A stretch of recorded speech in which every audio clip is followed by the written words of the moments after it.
Hello gang, kita ada sebiji X50 buat pemasangan Android player. So untuk Android player X50 ni, steering control semua function macam biasa, plug and play. Tak ada pemotongan wire, cuma Elo Proton saja yang tak ada.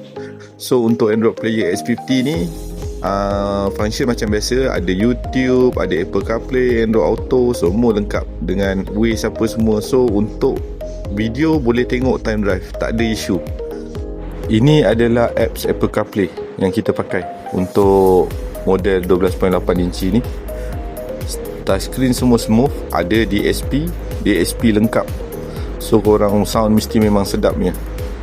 Alright. Kalau korang berminat nak dapatkan Android player 12 inci untuk kereta X50 ni, boleh contact saya Iskandar ataupun datang kat Nilai 3 cari saya Iskandar Taka. Alright gang, thank you. Jom kita tengok function yang lain-lain. Macam kamera dia, 360 dia, semua jalan balik lah kamera asal dia. Alright, ciao.